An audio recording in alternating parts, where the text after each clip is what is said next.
আমাকে এক লোক বলছে আপনার ইন্টারভিউ নিতে এসেছি। এই যে অবাক হয়ে গেলাম, ব্যাপারটা কি, কি বলতে চান আপনি? আমার ইন্টারভিউ মানে মানে আপনার বাপ মা মারা গেছে, জমি জায়গা ভাগ করেছেন কি, এটাই আপনার পরীক্ষা। তা আমি বললাম আমার বাপকে কবর দেওয়ার পরে আগে এসে আমরা জমি ভাগ করেছি, তারপরে খাওয়া দাওয়া করেছি। যদিও আমি একটু টুকটাক জমি চিনতাম, আমার ছোট ভাই চিনতো না, আজও চিনে না, যায়নি কোনোদিন। ও বরিশাল মডেল সরকারি মডেল কলেজের শিক্ষক, বরিশাল জামিয়া সালাফে দেখাশোনা করে। আমরা জমি জায়গা চাষ করি না, জমি জায়গাতে যায়ও না, আমার মা পছন্দ করতেন না, ওগুলো নিয়ে আমরা হিসাবও করি না। আমার বোনের স্বামীরাই চাষ করে, কি হয় না হয় তারাই জানে, আমরা কোনো খোঁজ খবর এ ব্যাপারে রাখি না। তবে আমার বাপকে কবর দিয়ে এসে কে কতটুকু পাবে এটা আমি বসে ভাগ করে দিয়েছিলাম। সম্মানিত দিনী ভাই বোন, সবচেয়ে নিকট আত্মীয় ভাই, আপনার বড় ভাইয়ের কারণে গন্ডগোল হয়েছে এ কথাই ঠিক, আপনাকে আপনার বড় ভাইয়ের হাত ধরে ক্ষমা নিতে হবে এ কথাই ঠিক। এই ছেলে, তোমার মায়ের কারণে তোমার চাচির সাথে ঝগড়া হয়েছে এ কথাই ঠিক, তোমার মাই বড়, তোমার চাচির সাথে ঝগড়া হয়েছে, তো তোমার মাই ছোট তোমার চাচি বড়, তোমার মায়ের কারণেই ঝগড়া হয়েছে বা তোমার চাচির কারণেই ঝগড়া হয়েছে, তোমার মাকে তোমার চাচির হাত ধরে ক্ষমা নিতে হবে এ কথাই ঠিক। ছোট যাও বড় জায়ের হাত ধরে ক্ষমা নিবে এ কথাই ঠিক। 24 ঘন্টার মধ্যে আগামীকাল সন্ধ্যা হতে হতে ভাই ভাই কথা বলা চালু করতে হবে, যায় যায় কথা বলা চালু করতে হবে। বক্তব্যের সাথে মুনাফিকি করে কোনো লাভ নেই, সময় শেষ। একদিন দেখেছিলাম 40 বয়স, আজকে দেখছি 60, তারপরে দেখবেন নেই, তার নাম জীবন। যেহেতু ফেরাউন চলে গেছে, অনেক দিন হলেও অনেক দিন পরে হলেও, কাজে আমি চিরদিন থাকবো এই হিসেব ঠিক নয়, চলে যেতে হবে এ কথাই ঠিক। দাঙ্গাবাজি করে ক্ষমতা দেখিয়ে মানুষকে জেল হাজতে দিয়ে দলীয় দাপটে 1 মিনিট বেঁচে থাকার চেষ্টা করবেন না। 1 মিনিট অর্থ দেখিয়ে, ক্ষমতা দেখিয়ে, দলীয় দাপট দেখিয়ে 1 মিনিট বেঁচে থাকার চেষ্টা করবেন না, যার নাম জুলুম। বিচার পরে হবে, জুলুম করলে বিচার কি হবে? পরে হবে। জাকাত দেয়নি যে, দেয় না যে, তার বিচার পরে হবে। কেন? ও ফকির মিসকিনের উপরে জুলুম করেছে। আল্লাহ বলছেন যে জাকাত ফকির মিসকিনের হক, তো একজন লোক যদি জাকাত না দেয় তো কার হক মেরে খেল? ফকির মিসকিনের। তাহলে ওই জালেম, মানুষের হক মেরে খাই। টাকা ইনকাম করলেন আপনি, জালেম হলেন আপনি, কি করার আছে? আল্লাহ বলছেন এই কথা। ওসর জাকাত দিলেন না যখন, তখন আপনি ফকিরের হক মেরে খেলেন, বিচার আপনার পরে হবে। কত দিন পরে হবে আল্লাহই ভালো জানে। জুলুম করে 1 মিনিট বেঁচে থাকার চেষ্টা করিয়েন না, ভুল হিসাব। সদাচরণ ভাইয়ের সাথে। এরপরে আল্লাহ তাআলা বলেন ওয়াল ইয়াতামা ওয়াল মাসাকিন, এতিমের সাথে ভালো আচরণ করতে হবে। এতিম ভাইয়ের ছেলে আছে, ভাই মারা গেছে, বা প্রতিষ্ঠান পরিচালনা করে অধীনে কিছু এতিম আছে। জামিয়া সালাফিয়া আছে 410 জন এতিম, এদেশের সর্ববৃহৎ সর্বোচ্চ শিক্ষা প্রতিষ্ঠান, ভালো মানের শিক্ষা প্রতিষ্ঠান এদেশের জামিয়া সালাফিয়া। এদেশের সর্ববৃহৎ সর্বোচ্চ শিক্ষা দেওয়ার সবচেয়ে ভালো মানের প্রতিষ্ঠান জামিয়া সালাফিয়া, শিরক মুক্ত প্রতিষ্ঠান জামিয়া। আল্লাহ সহজ করুক, করবে ইনশাআল্লাহ। এই হলো আপনাদের জামিয়া সালাফিয়া।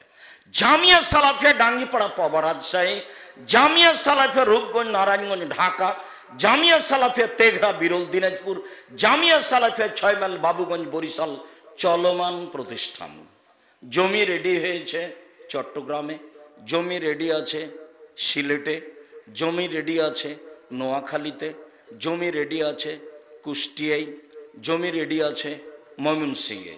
এইসব জেলায় জমি প্রস্তুত হয়েছে, প্রতিষ্ঠান চালু হবে সময়ের গতিতে ইনশাআল্লাহ।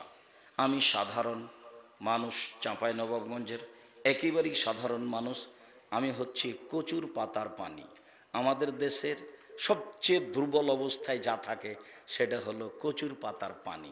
একটু নড়বড় করলেই পানিটা পড়ে পড়ে পড়ে পড়ে। এই পানির অবস্থা যা, আমারও অবস্থাই তাই।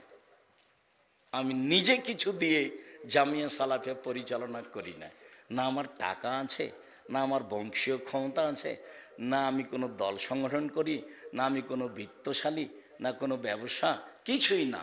জামিয়া সালাফিয়া আছে শূন্যের উপরে।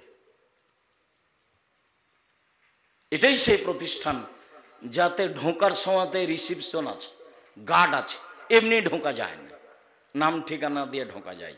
তার নাম জামিয়া সালাফিয়া। সম্মানিত দিনী ভাই বোন, বলছিলাম এতিম লালন পালন করেন। আবু সাঈদ খুদরি রাদিয়াল্লাহু তাআলা আনহু বলেন, রাসূল সাল্লাল্লাহু আলাইহি সাল্লাম বলেছেন, কাফিরুল ইয়াতিম ওয়ানা ফিল জান্নাহ ইয়াউমাল কিয়ামা হাকাজা ওয়াসারা বিসাবাব ওয়াল ওয়াসতা ওয়া ফাররাকা বাইনাহুমা। তিনি বললেন, পৃথিবীর মানুষ শুনে রেখো, যে ব্যক্তি এতিমের লালন পালন করবে সে ব্যক্তি এবং আমি জান্নাতে এইভাবে থাকব। দেখানোর সময় তিনি এই তর্জনী আর মধ্যমায় আঙ্গুল দুটি ইশারা করলেন, তবে দুইটার মাঝে একটু ফাঁকা রাখলেন। ওই ব্যক্তি আর আমি একসাথে জান্নাতে এভাবে থাকবো। অবশ্যই এরকম একটা কথা তিনি এভাবে বলেছেন, মানে আলা জারিয়াতাইনি, কে যদি দুইটা মেয়ের লালন পালন করে, বিবাহ শাদী দিয়ে দেয়, পড়াশোনা শিখিয়ে দেয়, তারপর বিবাহ শাদী দিয়ে দেয়, তাহলে আমি আর সেই দুই মেয়ের লালন পালনকারী ব্যক্তি বাপ জান্নাতে এইভাবে থাকবো। তখনও তিনি আঙ্গুল দুটি দেখিয়েছেন, তবে তখন আঙ্গুল দুটি জমা করে দিয়েছে। মানে মেয়ের লালন পালন এতিমের লালন পালনের চেয়েও বেশি দামি। মেয়ে জন্ম নিলে মন খারাপ, ছেলে জন্ম নিলে খুব ভালো লাগে। কেন? কয়দিন পর ওর বেটা যখন বাইরে বের করে দেবে পিটিয়ে বাড়ি থেকে, সেই জন্য। আর কয়দিন পরে যখন বেটা বাইরে বের করে দিবে তখন বেটির বাড়ি গিয়ে আশ্রয় নেবে। সম্মানিত দিনী ভাই বোন, 10টা ছেলেকে মাস্টার ডিগ্রি পাস করালেও ছেলের কারণে আপনি জান্নাতে যাবেন, এ কথা আল্লাহ রাসূল বলেননি। তবে আল্লাহ রাসূল বলেছেন, মানুষ মারা গেলে 3 ধরনের নেকি তার চালু থাকে। তার একটা হলো ছেলে নয়, ছেলে মেয়ে। তখন তিনি ছেলে বলেননি, বলেছেন ওয়ালাদুন, ওয়ালাদুন সলে, ভালো ছেলে ভালো মেয়ে, যে বাপ মায়ের জন্য দোয়া করে। ওখানে ছেলে খাস নেই, তো ছেলেকে পড়াশোনা করাবো কেন? জন্ম দিয়েছেন এই জন্য, ওটা তো ভিন্ন ব্যাপার। আল্লাহ রাসূল বলছেন, মান ওয়ালাদাহু ওয়ালাদুন ফালিহিসান ইসমুহু আদাবাহু, কারো যদি ছেলে মেয়ে জন্ম নেই তাহলে তার সুন্দর নাম রাখতে হবে, তাকে বিদ্যা শিক্ষা দিতে হবে, শিষ্টাচার শিক্ষা দিতে হবে। সম্মানিত দিনী ভাই বোন, বলছিলাম এতিম। একজন এসে বলছে, শাকাইলে রাসূলুল্লাহ সাল্লাল্লাহু আলাইহি ওয়াসাল্লাম কাসওয়াতা কালবিহি, তার অন্তর খুব শক্ত। আল্লাহর নবী, আমার অন্তরটা এত শক্ত, মানুষ কেউ কিছু চাইলে আমি দিতে পারি না। যেমন দেখেন আপনার স্বভাবটা, আপনার নিজের স্বভাবের কথা আমি বলছি। আপনি বাড়ি থেকে বের হন, যখনই ফকির সামনে আসে তখন আপনি খালি বলেন মাফ করো, মাফ করো। ও কি অন্যায় করলো, খালি দিন রাত মাফ করে কথা বলছেন কেন? আবার আপনার স্বভাব আপনি নিজেই জানেন, দুপুরের সময়তে বাড়িতে ঢুকছেন আর দেখছেন যে দেখবার দরজাটা ঘেরে একটা মহিলা বসে আছে, ভিক্ষিকা। তা আপনি বলছেন সরো সরো, ঝাম, তাড়াহুড়ার সময় রাস্তা ঘেরে বসে আছে। এটা হলো আপনার চরিত্র, এইটা আপনার অবস্থা। অথচ আল্লাহ বলছেন সাবধান, ফকির ফকির, মহিলা পুরুষ, ভিক্ষুক ভিক্ষিকা, এদের তিরস্কার করো না, এদের ধমক দিও না, এদের তিরস্কার করো না, এদের ধমক দিও না। হাতিতে চড়ে যদি ফকির আসে তবু আপনি ধমকাবেন না, কিছু উপদেশ দিয়ে 10টা টাকা দিয়ে বিদায় করে দেন। ফকিরকে মাফ করেন এই কথা বলতে হবে না। যদি গরিব মানুষ হন, বাড়ি থেকে বের হবেন খুচরা টাকা 2 টাকা নিয়ে, 100 টাকা 50 টাকা খুচরা করে নেবেন 2 টাকা। যদি তার চেয়ে একটু পয়সা পাতি বেশি থাকে তাহলে 5 টাকা করে খুচরা করে নেবেন। তার চেয়ে যদি বেশি টাকা পয়সা থাকে 10 টাকা করে খুচরা করে নেবেন। পকেটে আপনার থাকবে 200 টাকা খুচরা। সারাদিনে আপনি ফকির মিসকিনকে দিয়ে শেষ করতে পারবেন না, দেখবেন বিকেলে কিছু আছে। এই স্বভাবই পরিবর্তন করতে হবে, দেওয়া শিখতে হবে, এই কথাই ঠিক। রাসূল সাল্লাল্লাহু আলাইহি ওয়াসাল্লাম বলছেন, আল ইয়াদুল উলিয়া খায়রুম মিন ইয়াদিস সুফলা, দেওয়া হাত ভালো নেওয়া হাতের চেয়ে, দেওয়া হাত ভালো নেওয়া হাতের চেয়ে। ইবাদতের জগতে সবচেয়ে দামি, শক্তিশালী, পাওয়ারফুল ইবাদত হলো দান। এত শক্তিশালী ইবাদত পৃথিবীতে নেই। সালাত, নামাজ ব্যতিক্রম ইবাদত, এ কথাই ঠিক। সালাত আদায় আপনি করলেন, আপনার মা মারা গেছে, সালাত দিয়ে আপনি আপনার মায়ের কোনো উপকার করতে পারবেন না। ইবাদতের জগতে সবচেয়ে দামি ইবাদত সিয়াম, রোজা, এ কথাই ঠিক। সিয়াম পালন করে আপনার মা মারা গেছে, আপনি তার কোনো উপকার করতে পারবেন না। সারা দুনিয়ার মাঝাবি মানুষেরা, অন্তত ভারত, বাংলাদেশ, পাকিস্তানের মাঝাবি মানুষেরা বাপ মায়ের নামে হিফজখানা থেকে ছেলে ডেকে নিয়ে এসে কোরআন মাজিদ পড়িয়ে ওর বাপের কবরে বক্সিয়ে দিল। সারা দিন যদি কোরআন মাজিদ পড়ে পড়ে তার বাপের কবরে বক্সাই, 1 পয়সা উপকার হবে না। হিফজখানার ছেলেরাকে নিয়ে এসে কোরআন মাজিদ পড়ে বাপের কবরে বক্সানো যেমন, বাবু আর মাঝি, বাবু বলল, মাঝি সাঁতার জানিস বাবু? না রে বাবু, না, আমি তো সাঁতার জানি না। তো মাঝি বলছে, বাবু এখন কেন কাবু, এখন দেখি তোমার জীবন 16 আনাই মিছে, 16 আনাই মিছে জীবন। সম্মানিত দিনী ভাই বোন, বলছিলাম অন্তর নরম করেন। তো অভিযোগ করল আল্লাহ রাসূল, অন্তরটা আমার খুব শক্ত, খুব শক্ত। তা আল্লাহ রাসূল বলছেন, আচ্ছা আচ্ছা ঠিক আছে, ঠিক আছে। আত এমিল মিসকিন অমসে রাসাল ইয়াতিম ইয়ারিক্কু কালবু, তুমি এতিমের মাথায় হাত বোলাও। এটা হাদিসের কথা যে এতিমের মাথায় হাত বোলাতে হয়, হাদিস সহি। আর তুমি ফকির মিসকিনকে খেতে দাও, তোমার অন্তর নরম হয়ে যাবে, অন্তর নরম হয়ে যাবে। অন্তর নরম হওয়ার কয়টা পথ? 2টা। 1, এতিমের মাথায় হাত বোলাতে হবে। 2, ফকির মিসকিনকে খেতে দিতে হবে। আল্লাহ তাআলা বলেন, ওয়াল ইয়াতামা ওয়াল মাসাকিন, যারা ফকির মিসকিন তার সাথে সদাচরণ করো। ফকির মিসকিন, ফকির মিসকিন। ফালাক্তাহামাল আকাবা, লোকটি দুর্গম গিরিপথ অতিক্রম করতে পারলো না। অমাদরা কামাল আকাবা, মুহাম্মদ সাল্লাল্লাহু আলাইহি সাল্লাম আপনি কি বলতে পারেন দুর্গম গিরিপথ কি? আল্লাহ বলছেন, লোকটি দুর্গম গিরিপথ পার হতে পারলো না। আচ্ছা মুহাম্মদ সাল্লাল্লাহু আলাইহি সাল্লাম আপনি কি বলতে পারেন দুর্গম গিরিপথ কি? আল্লাহ বলছেন, লোকটি দুর্গম গিরিপথ পার হতে পারলো না। আচ্ছা মুহাম্মদ সাল্লাল্লাহু আলাইহি সাল্লাম আপনি কি বলতে পারেন দুর্গম গিরিপথ কি? আমরাই কি বুঝি দুর্গম গিরিপথ? পাথরের রাস্তা, শীতের দিন, পায়ে জুতা স্যান্ডেল নেই, এই অবস্থায় পাথরের উপর দিয়ে হাঁটতে হবে, এর নাম দুর্গম গিরিপথ। পাহাড়ি রাস্তা, পাথরের রাস্তা, প্রচন্ড শীত, তার নাম দুর্গম গিরিপথ। তো এখন আল্লাহ বলছেন আপনি কি বলতে পারেন দুর্গম গিরিপথ কি?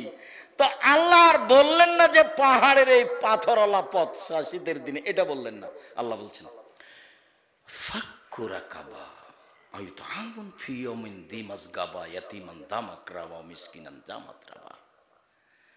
দুর্গম গিরিপথ হলো দাস দাসীকে মুক্ত করা, যা বাংলাদেশে নেই।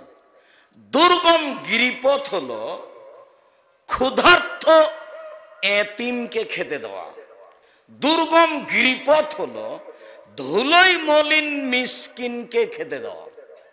ফকির মিসকিন রাস্তাঘাটে পড়ে আছে যারা, এদেরকে খেতে দিল যে দুর্গম গিরিপথ পার হলো, সে জান্নাতে চলে গেছে। ফকির মিসকিন। আবু হুরায়রা রাদিয়াল্লাহু তাআলা আনহু বলেন, আল্লাহ রাসূল বললেন ফিল জান্নাতে লা গোরাব ইরা জাহিরুহু মিন বাতিনিহা বাতিনুহু মিন জাহিরিহা। জান্নাতে কতগুলি এত দামি দামি উন্নত মানের পদার্থ দিয়ে তৈরি করা ঘর আছে, যার ভিতর থেকে বাহির দেখা যায়, বাহির থেকে ভিতর দেখা যায়, খালি টক টক টক টক টক করছে, খুব দামি ঘর। তো সাহাবীগণ বলছেন আল্লাহর নবী, লেমান হাজি, এত দামি ঘর কে পাবে? তখন আল্লাহ রাসূল উত্তরে বললেন, এক, যার আচরণ নরম সে পাবে। দুই, আতআমাত্তমা, যে ফকির মিসকিনকে খেতে দেয় সে পাবে। তিন, অতাবাসিয়ামা, যে নিয়মিত বৃহস্পতিবার সোমবার প্রতি মাসে 3 দিন, আরাফার দিন, মুহররমের 2 দিন, শাওয়ালের 6 দিন সিয়াম থাকে, এরা পাবে।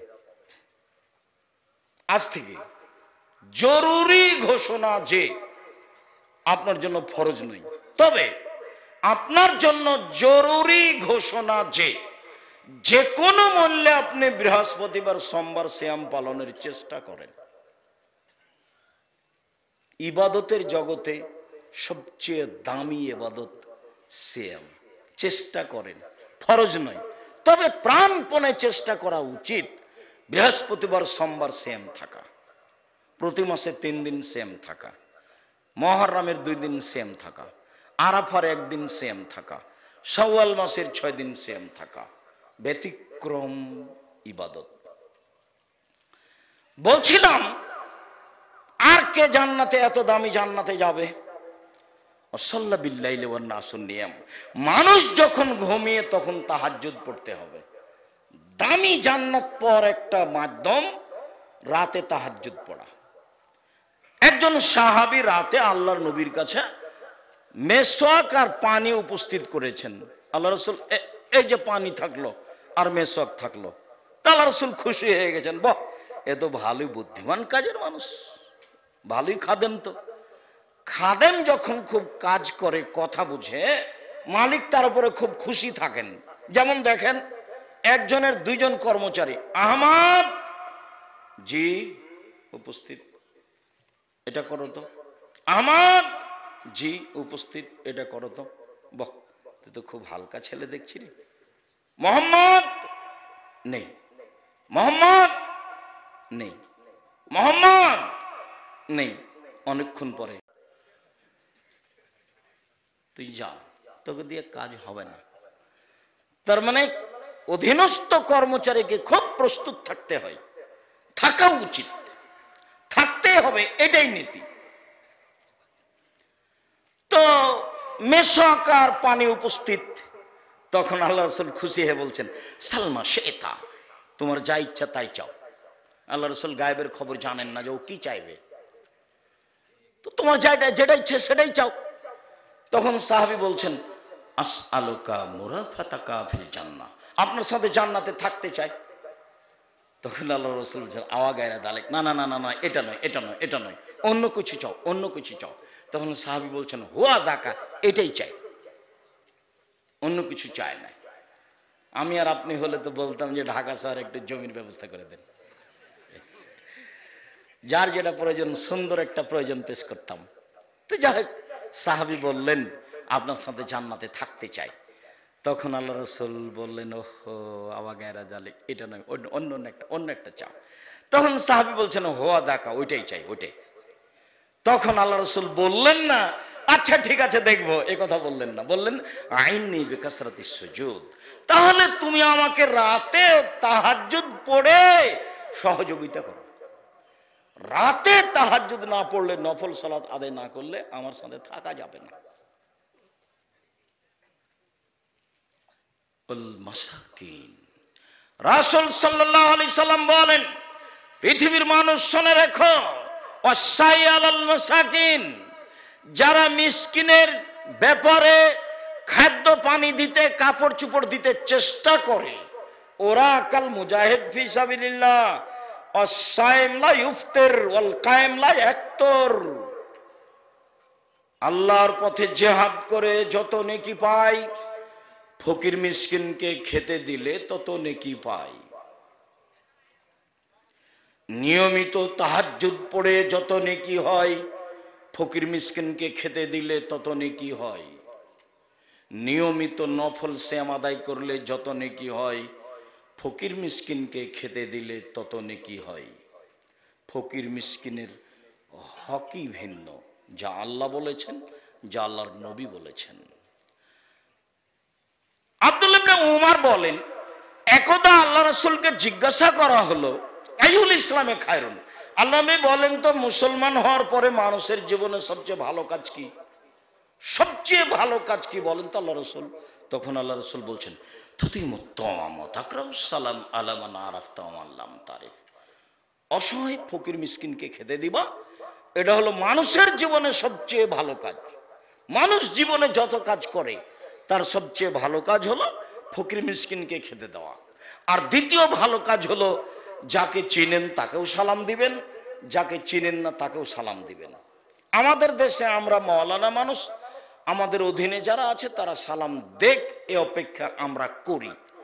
আর যারা বিত্তশালী ধনী মানুষ নির্বাচন করে, তারা মনে করে আমাদের অধীনে যারা আছে তারা সালাম দিবে আমাদেরকে, তখন উত্তর দিব, অন্যথায় ও ওর মতো যাবে, আমি আমার মতো যাব। আল্লাহ রাসূল বললেন সবচেয়ে বড় কৃপণ যে সালামে কৃপণ। আল্লাহ রাসূল বললেন সবচেয়ে বড় কৃপণ, খারাপ মানুষ যে সালামে কৃপণ। আল্লাহ রাসূল বললেন সবচেয়ে আল্লাহর কাছে ভালো মানুষ ওই যে আগে সালাম দেয়। সালাম দাও নিরাপদে থাকবা, সালাম দাও মান বেড়ে যাবা, মান বেড়ে যাবে। সালাম দাও ফলাফলে জান্নাত হবে। সালাম ভিন্ন ধরনের জিনিস। মিশরে সবাই সবাইকে সালাম দেয়। এখনো যারা এমপি মন্ত্রী তারা বুঝতে পারেনি যে রিকশাওয়ালাকে আগে সালাম দিতে হবে। ওরা এটাই বুঝে আছে যে আমি আগে রিকশাওয়ালাকে সালাম দেব। মিশরে সবাই সবাইকে সালাম দেয়। মিশরে সবাই কোরআন মাজিদ পড়তে পারে। মিশরে প্রায় সবাই সিগারেট খায়। মিশরে প্রায় সবাই দাড়ি চাচে, প্রায়। সম্মানিত দিনী ভাই বোন, মিসকিন যাদের সাথে সদাচরণ করতে হবে, বিনিময় সরাসরি জান্নাত, তারা হলো ফকির মিসকিন। অল জারিল কুরবা অল জারিল জুনুব, দূর প্রতিবেশী নিকট প্রতিবেশী, একেবারে বাড়ির সাথে যে আছে তার সাথে সদাচরণ, এইটা খুব কঠিন। দূরে যে প্রতিবেশী আছে তার সাথে টিকে থাকা খুব কঠিন। নির্বাচন করলে আরো কঠিন। কি হয়েছে? লোকটা বলছে আমি চেয়ারম্যানে দাঁড়ালে কি হবে, আমার ভাতিজা যে আমার খুবই বিরোধী, আমার ভাতিজা ডিক্লেয়ার দিয়েছে আমার চাচা কেমনে চেয়ারম্যান হয় তা আমি দেখে ছেড়ে দেব। ওর ভাতিজার কাজই হচ্ছে ওর চাচাকে কি করা, ঠেকানো। নির্বাচন করতে গেলে সদাচরণ হারাবে।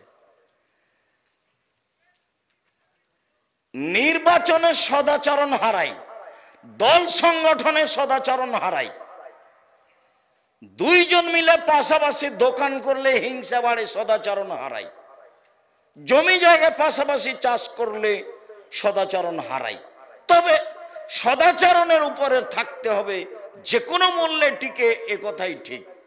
আবু দারদা রাদিয়াল্লাহু তাআলা আনহু বলেন, রাসূল সাল্লাল্লাহু আলাইহি সাল্লাম বলেছেন, ইন্না আসকালা শাইইন ইদাউ ফি মিজানিল মুমিনিল কিয়ামা খুলুকুন হাসান।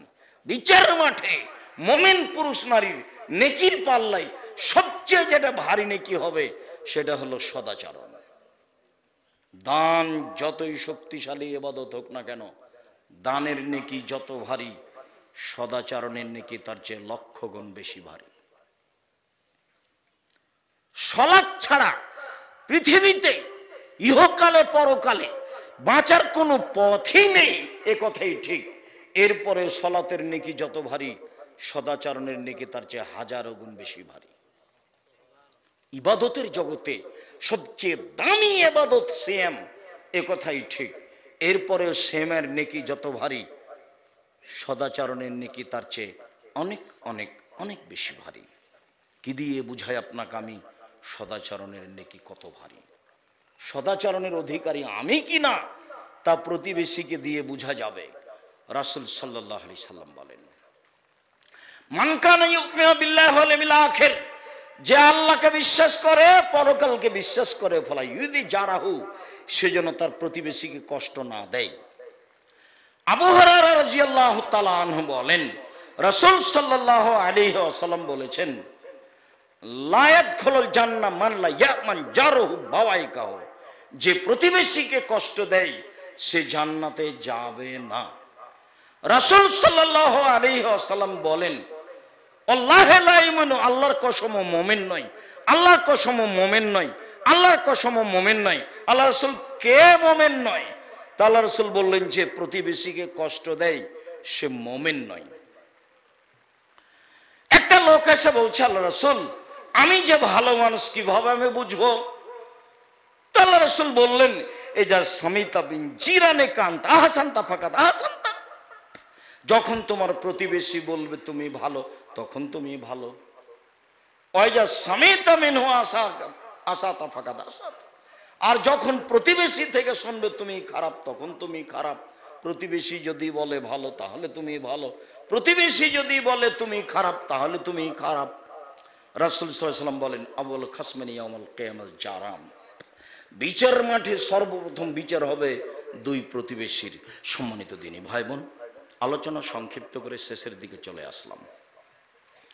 আবু হুরায়রা রাদিয়াল্লাহু তাআলা আনহু বলেন, রাসূল সাল্লাল্লাহু আলাইহি ওয়াসাল্লাম বলেছেন, আর রাহমু শুহনাতুন মিনার রহমানে, সদাচরণ, প্রতিবেশীর সাথে ভালো আচরণ রহমান থেকে নির্গত হয়েছে। সদাচরণ রহমান থেকে বের হয়ে এসেছে। রহমান বলেন, মান ওয়াসালাকে ওয়াসালতুহু, মান কাতাকে কাতাতু, এই সদাচরণ, তোকে যে নিবে আমি তাকে নিব, আমি তার সাথে আছি। অমান কাতাকে কাতাতহু, সদাচরণ তোকে যে ছেড়ে দিয়েছে আমি তাকে ছেড়ে দিয়েছি, আমি তার সাথে নেই। তো আব্দুর রাজ্জাক সাহেব, যার সাথে সদাচরণ থাকে না, ওর সাথে আল্লাহ থাকেন না, তো বেঁচে আছে কিভাবে? হিন্দু যেভাবে আছে, ইহুদি খ্রিস্টান আছে, ওদের কোনো নেকি নেই, ওদের দাড়ি পাল্লা হবে না। হিন্দুদের দাড়ি পাল্লা হবে না, ইহুদির হবে না, খ্রিস্টানের হবে না, শিয়াদের হবে না, কাদিয়ানের হবে না। কাদের হবে দাড়ি পাল্লা পাপ নাকি? যারা মুসলমান, যারা খাঁটি ভাবে আল্লাহ আল্লাহ রসুলকে প্রাধান্য দেয় তাদের হবে। যারা শিয়ারা বলল যে জিবরাইল ওহী নিয়ে আসতে ভুল করেছে, আসতে হতো আলীর কাছে, এসেছে মুহাম্মদ সাল্লাল্লাহু আলাইহি ওয়াসাল্লামের কাছে, তাহলে কি আর ঈমানটিকে? সদাচরণ। আনাস রাদিয়াল্লাহু তাআলা আনহু বলেন, আয়েশা রাদিয়াল্লাহু তাআলা আনহা বলেন, আর রাহমু মুআল্লাকাতুন বিল আরশে, সদাচরণ আল্লাহর আরশ ধরে ঝুলন্ত অবস্থায় আছে। সদাচরণ আল্লাহর আরশ ধরে ঝুলন্ত অবস্থায় আছে। আবার বলছে, মান ওয়াসালানি ওয়াসালাহুল্লাহ, আমাকে যে নিবে আল্লাহ তাকে নিবে। ওমান কাতানি কাতাহুল্লাহ, আমাকে যে ছেড়ে দিবে আল্লাহ তাকে ছেড়ে দিবে। সদাচরণ আছে যার, আল্লাহ আছে তার। সদাচরণ নেই যার, আল্লাহ নেই তার। হাদিস বুখারী মুসলিম। কিভাবে বাঁচে ও? অমুসলিম যেভাবে বাঁচে, বাঁচাতে কোনো সমস্যা হবে না। আনাস রাদিয়াল্লাহু তাআলা আনহু বলেন, রাসূল সাল্লাল্লাহু আলাইহি সাল্লাম বলেছেন, মান আহাব্বা আন ইউবসাতা ফি রিজকিহি ওয়া ইউনসা ফি আসারিহি ফালাসাল রাহিমাহু। কেউ যদি চায় যে আমি ধনী হয়ে যাই, আল্লাহ আমার টাকা পয়সা বেশি করুক। কেউ যদি চায় আমি অনেক দিন বাঁচতে চাই, আমার জীবনটা হায়াতটা লম্বা হয়ে যাক, ফালাসাল রাহিমাহু, সে সদাচরণ করে। টাকা বেশি হবে কি করলে? সদাচরণ করলে। বয়স বেশি হবে কি করলে? সদাচরণ করলে। প্রতিবেশীর সাথে ভালো আচরণ করতে হবে, তাহলেই ভালো হবে। সম্মানিত দিনী ভাই বোন, এখানটা জরুরি কথা।